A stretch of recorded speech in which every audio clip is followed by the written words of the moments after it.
Presiden Joko Widodo telah mengumumkan susunan kabinet kerja dan nama menteri yang akan dipimpinnya bersama Wakil Presiden Yusuf Kala hingga 5 tahun ke depan pada 26 Oktober di halaman Istana Merdeka.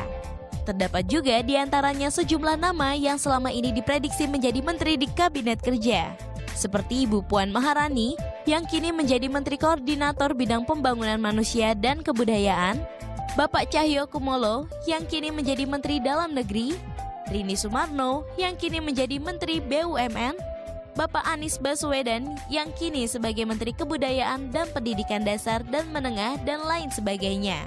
Di antara deretan nama menteri, terdapat seorang menteri yang kini menjadi sorotan publik, Menteri Kelautan dan Perikanan, Ibu Susi Pujiastuti.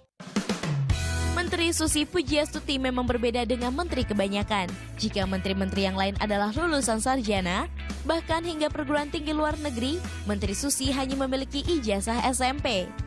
Meski hanya berijazah sekolah menengah pertama, Menteri Susi telah menggeluti bisnis perikanan selama 33 tahun dan 10 tahun di bidang penerbangan, sehingga dia sangat mengerti benar bagaimana mengelola sektor yang dipimpinnya.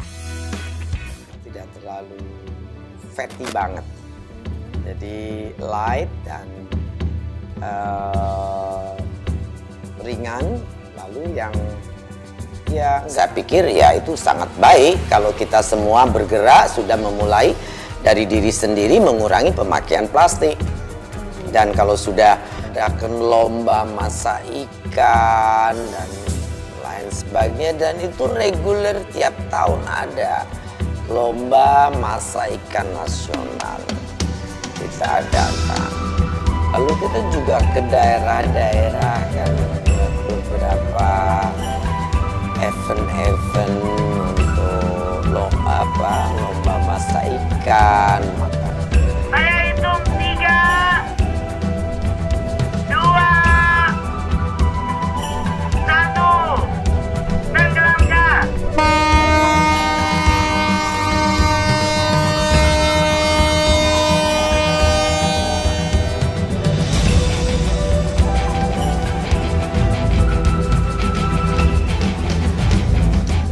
Tentang itu ya saya juga secara pribadi di internal KKP, kampanye keluar, selalu membicarakan tentang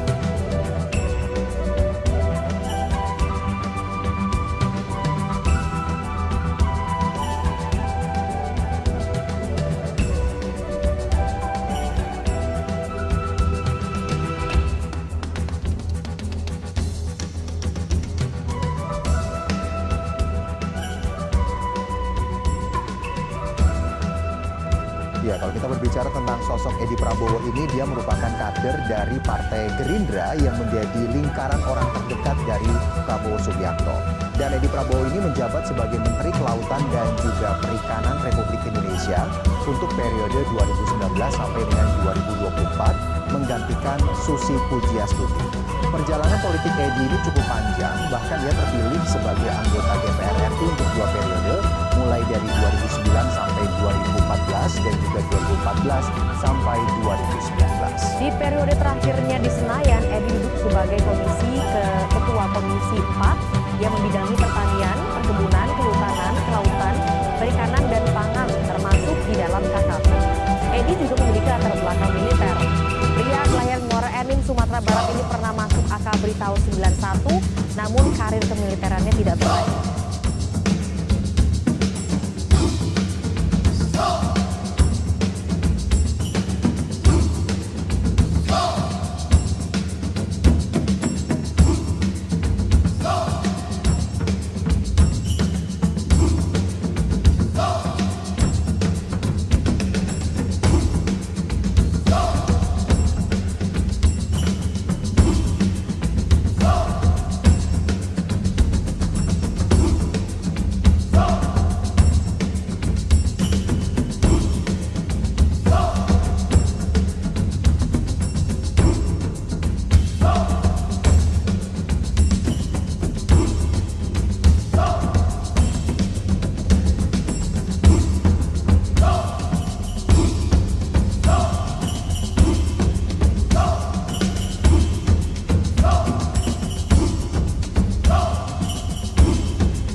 bibit lobster kecil, lobster sedang, dan lobster besar.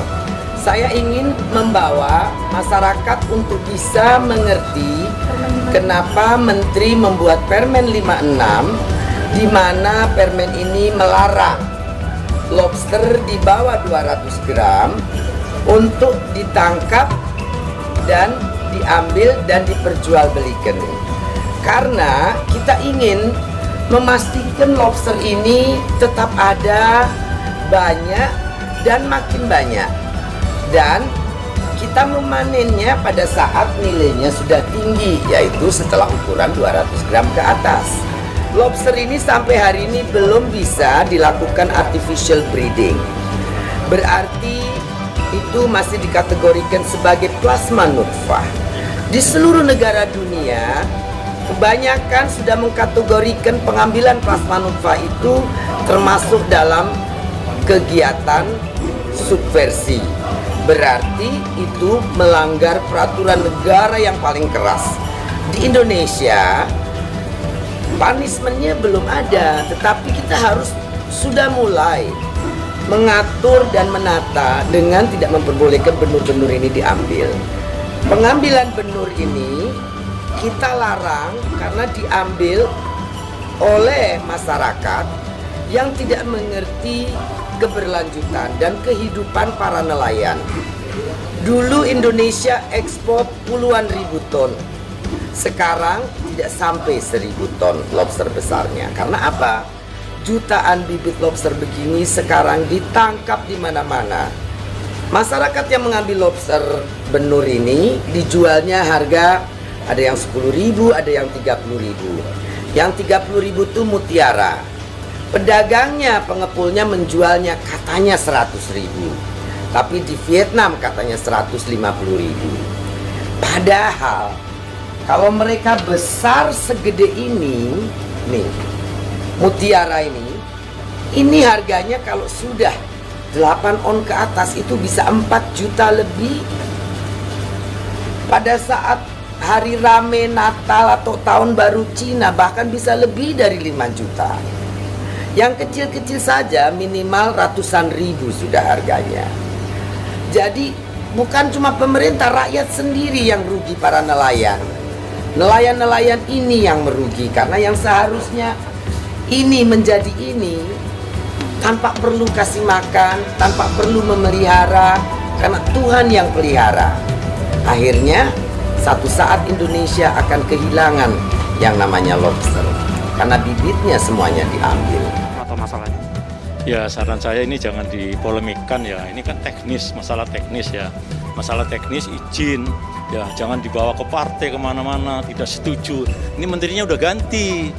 Jadi menteri yang lama sudah selesai. Saya jadi dirjen 10 menteri. Nggak pernah menteri sebelumnya mengoreksi menteri yang baru. Udah tidur, tutup kerjanya. Ya, menteri yang baru biarlah kasih kesempatan untuk bergerak, untuk bekerja.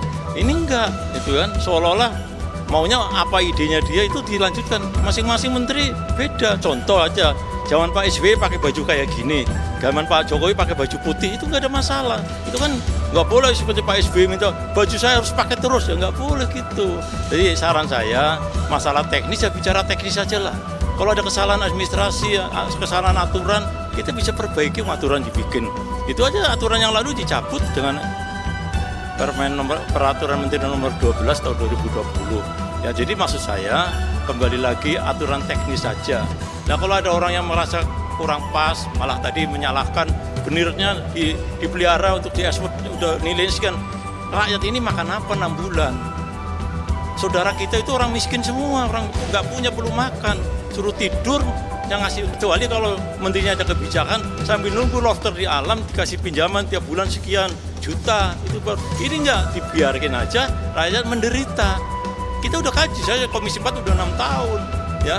Oh, kebijakan menteri yang lama dari segi lingkungan oke, tapi dari segi kemasyarakatan dan ekonominya enggak ada. Ya kalau ada orang Gerindra memenuhi syarat, kenapa tidak? Apa orang partai nggak boleh berusaha? Nggak usah terlalu jauh lah itu, karena menyebut partai ya. Itu itu. Partai lain juga mungkin ada, kenapa tidak? Ya, itu ya yakin itu. Saya pernah dirjen kok tahu partai mana, tapi nggak sampai seperti itu. Di Kutai Kartanegara, Kalimantan Timur, Presiden Joko Widodo meminta Menteri Kelautan dan Perikanan Edi Prabowo berhati-hati terkait rencana mengekspor kembali bibit lobster. Rencana itu harus dilihat secara seimbang dari manfaat bagi nelayan dan efek terhadap lingkungan. Presiden menilai tidak benar jika semua ditanggapi tanpa melihat efeknya. Pernyataan Jokowi menjawab kritik mantan Menteri Kelautan dan Perikanan Susi Pujiastuti terkait ekspor benih lobster. Menjaga lingkungan agar benih lobster itu tidak diselundupkan, tidak diekspor secara aur-auran, tetapi juga nelayan mendapatkan manfaat dari sana. Nilai tambah ada di negara kita. Paling penting menurut saya, negara mendapatkan manfaat, nelayan mendapatkan manfaat, lingkungan tidak rusak, yang paling penting itu.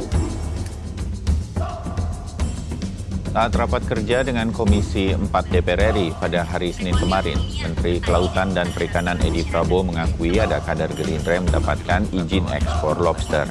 Edi Prabowo menyatakan dirinya siap dikritik, namun harus dilihat bahwa proses pemberian izin yang dilakukan oleh tim.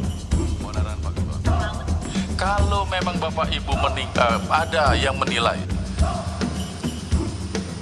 ada orang Gerindra, kebetulan saya orang Gerindra, tidak masalah.